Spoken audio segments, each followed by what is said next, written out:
Hey y'all, it's week 31 on Wegovy. I stuck to some easy favorites this week to give me some room to recover from Abby's arrival, so I'm only trying 2 new recipes. We'll be doing some spaghetti squash pizza casserole and Hawaiian pork loin. The recipes are going to be linked down in the description as always, and if you'd like a detailed calorie and macro breakdown of everything I ate this week, there will be a link to my FitnessPal profile where you can view my food diary. These recipes sound good to you? Be sure to give the video a like. I hope you enjoy it. Let's get cooking.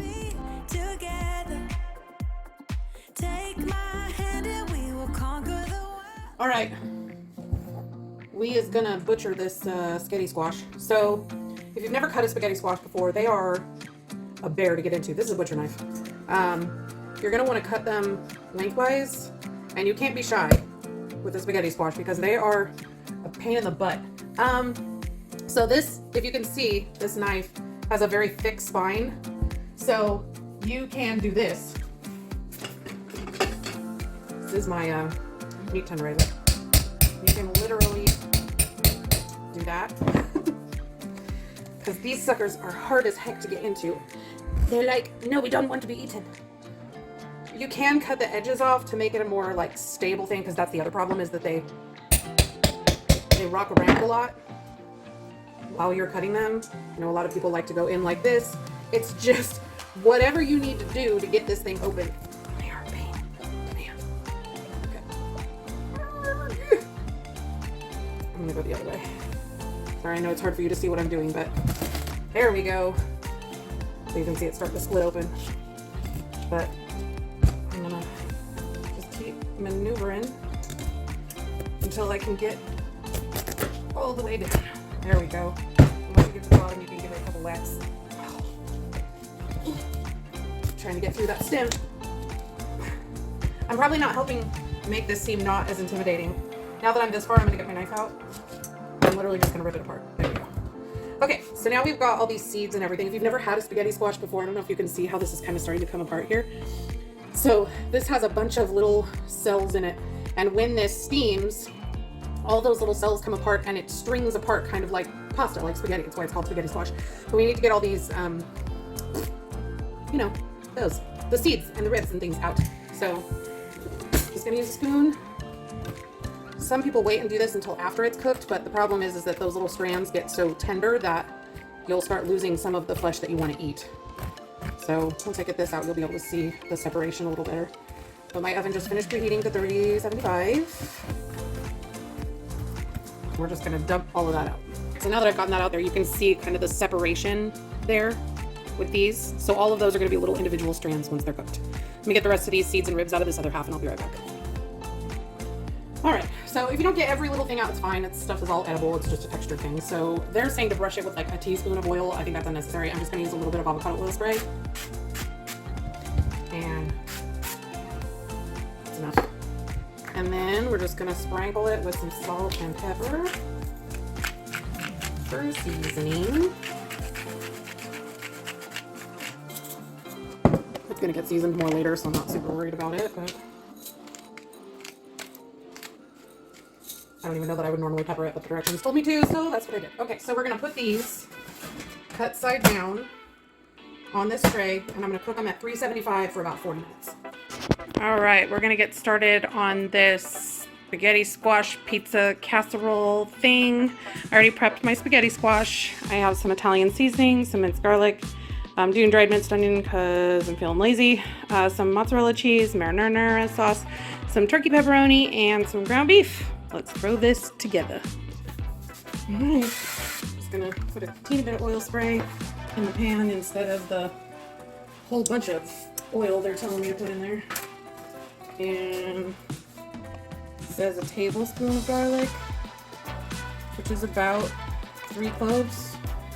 That's probably more than, but it is more than a tablespoon.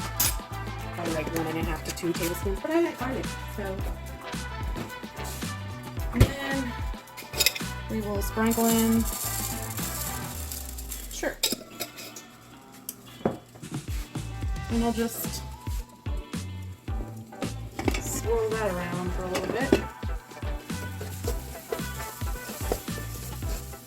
I mean, this is when you would be cooking the onion, but I'm using dried onions, so it's already cooked. And it's fine. gonna toss in the beef. Just brush it up in there until you get it good and browned and separate it into pieces as tiny as your little heart desires. I like mine broken up really fine because I love the texture of ground beef. So, like when it's in big pieces. So I'm gonna let that go until it's good and broken up and cooked. And in the meantime, I'm gonna shred my spaghetti squash. Okay, so with the spaghetti squash, once it's cooled enough, like really all you have to do is just take a fork and go like this, and it's just gonna break up. So we just wanna shred both of these halves, and once our marinara sauce is done, we're just gonna dump the spaghetti squash in there. It's that easy.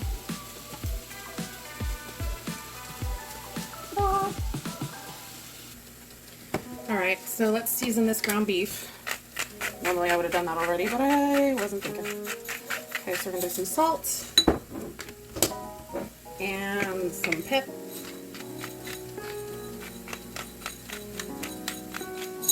And then the recipe calls for a tablespoon of Italian seasoning, which I'm just gonna eyeball. I have this tiny little bit left from before. That was probably like a quarter of a teaspoon. That's good.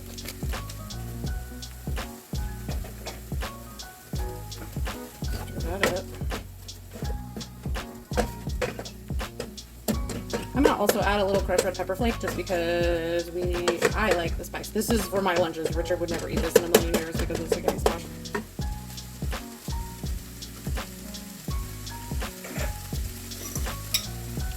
Some red pepper flakes. That's obviously optional. It's not in the recipe.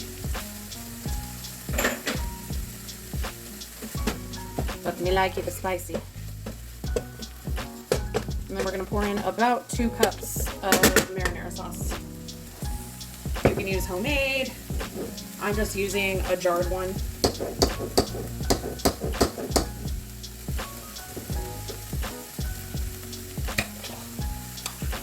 Not want to come open. So 2 cups is about a cup shy of what's in here. And I might need to add more. We'll see once we get the spaghetti squash in.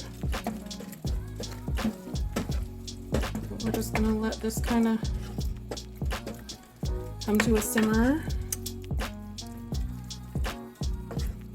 and get to know one another. I can already tell I'm gonna want more sauce than that. I'm just gonna put the whole jar in. What am I gonna do with the rest anyway? I'm gonna add a little bit of water and swish it around. Alright, we're just gonna let this simmer for probably about 5 minutes. And then we'll add in the spaghetti squash.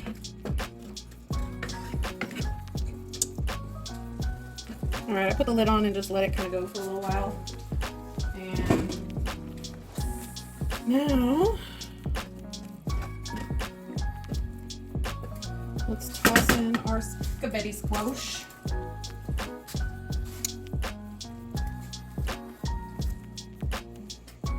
To get it out, you can kind of scrape some more. If you've never had spaghetti squash before, it's very mild in flavor. It just kind of takes on the flavor of whatever you put it in. Way back in the day when I was doing keto, I had this spaghetti squash lasagna recipe that I used to love, but it is very calorie dense. It's got tons of cheese in it, as keto recipes often do. So I could try doing some adaptation of it and making it a little lower calorie, but then it's kind of like you always end up feeling a little cheated. Alright, that's enough. There's still some in there, but I'm not going to get that worked up about it. Alright, and then we're just going to mix this in so that the spaghetti squash is covered in that sauce.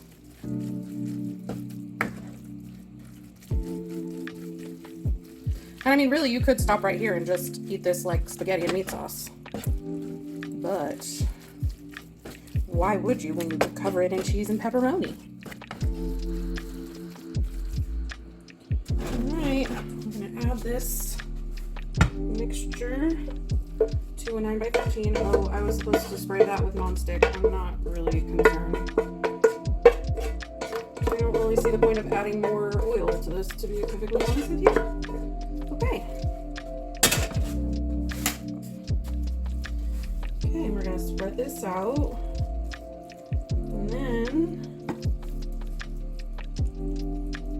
actually, you know what I'm gonna do? I'm gonna add a good handful of this cheese, a handful and a half, and I'm gonna kind of mix it in a little, because I think it would be yummy if there was a little bit of that cheesy pull-up tardiness. This is, I'm deviating from the recipe here. They're saying to put all 1.5 cups of that cheese on top. And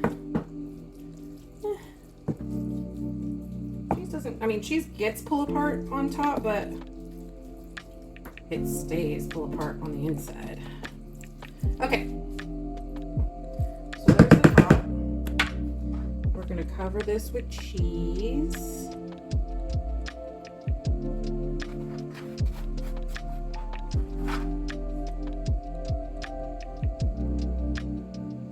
Okay, and then the recipe says to use 15 to 20 pepperonis. I did 18 because it's 6 servings and that's 3 per serving, and that sounded good to me. And we're doing turkey pepperoni for calorie savings. But I mean, you can use regular if you want, but honestly, I like the flavor of turkey pepperoni just as much, and it's got like 1/3 of the calories. And honestly, I prefer the fact that it's not so greasy with the turkey pepperoni. Right, and then we're just gonna stick that in a 375 oven until it's all GBD, golden brown and delicious. Yum. That's gonna be a lot of food. All right, I went ahead and put the broiler on low for just like a couple minutes after the timer went off. And that looks real good to me.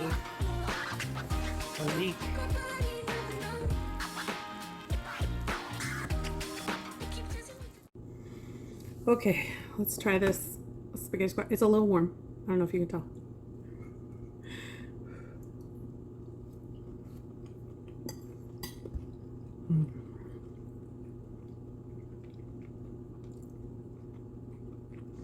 That's really tasty. I think I would maybe cut the pepperoni in half or even quarters, because in big pieces like that, it's like you're gonna have like 3 bites of pepperoni, but honestly, it's fine without it. It's super cheesy and delicious. It probably could have used a little bit more salt for me, but I mean, they leave salt to taste, and I didn't taste the sauce or the filling before I put it in the oven. I was just like, get it in there, I'm hungry. So, but this is very tasty. It is an extremely generous portion size for 244 calories. And it's basically like 90% vegetable. So this is really tasty. I can see kids liking this. As like I said, the spaghetti squash is super mild. It's not vegetable-y in flavor. It's not super mushy. It still has a little bit of crunchy chew. And you could definitely substitute turkey, like Italian turkey sausage, instead of the ground beef, which would give it, you know, some other flavor. But I think it's perfect just as it is, honestly. It's really, really good. It's not too greasy because I use the turkey pepperoni instead of the regular. It's real good. I definitely would do what I did, where you kind of mix some of the mozzarella in, because every once in a while you hit a little pocket and it gets all like pulley and cheesy and goopy and happy. It's real good. Make this one, guys. It's worth the effort. And honestly, it really wasn't that much effort. It's good. All right, let's put together this Hawaiian pork loin. So we have a pork loin roast. Recipe calls for between 3 and 4 pounds. Everything at my HEB was under 3, and honestly, it's just Richard and I, and we're only eating this twice, so mine's about 2.5 pounds, so I'm just not gonna cook it as long. I'm gonna use some avocado oil, ginger, onion powder, paprika, some kosher salt, pineapple chunks in juice, some cornstarch for thickening, and soy sauce, and we will need a little bit of water for the slurry at the end. Let's throw this together. All right, so I mixed up all of my seasonings and I dried off this pork loin as much as I possibly could. I did end up adding a little garlic powder to this because it's kind of against my religion to cook without garlic powder, and it felt weird that there wasn't any in the rub given all of the flavors that are in this. So just gonna kind of rub all the seasoning in here. Put it in all of the crevasses. Now the recipe says to cook it for 5 hours on low. I already have less meat than the recipe calls for, and I saw a lot of people in the comments saying that even with the 3 to 4 pound roast, that theirs was getting overcooked after like 3 hours. So I'm gonna attempt this at like 2.5 hours, 3 hours, because I don't want my pork loin to be dry, because that would make me a very sad panda. Okay, so we've got all that seasoning on here. Kind of roll it around and do the things. Let me rinse my hands real quick. Okay, so real quick disclosure. This is a slow cooker recipe. When I got my multi-cooker, Instant Pot, whatever you want to call it, I got rid of my slow cooker because there's already a slow cooker function on the multi-cooker. So recipe says to brown it in a pan. I'm just going to brown it in my Instant Pot. So I am going to do an extra step. They tell you to put the sauce on top. I'm going to make sure and deglaze the bottom of the pan so that I don't get burn notice. That's pretty much the only difference I'm making. So I'm going to brown this roast.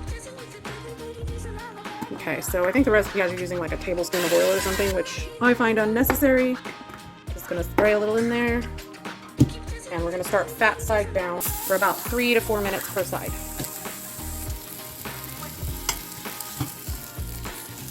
Come on, friend. So that's pretty.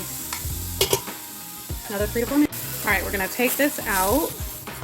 Ooh, if I can. And we're gonna set it aside. And then we're gonna add half our pineapple to the bottom. And I'm gonna turn off my saute function, and I'm gonna deglaze the bottom of the pan. I'm probably gonna put in a little bit of water too. Okay, so now we got that all deglazed. I'm gonna put that pork on top of the pineapple. And the recipe calls for sweet onion. I didn't have any, and I didn't feel like chopping up an onion, so I'm just gonna pour some minced onion in here for the flavor. And then we're gonna pour in the rest of the pineapple. Not sure why we do half and half, but whatevs. And the soy sauce and the pineapple juice.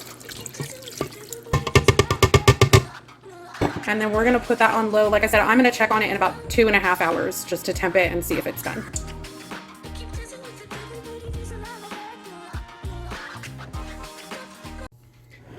Try this pork loin.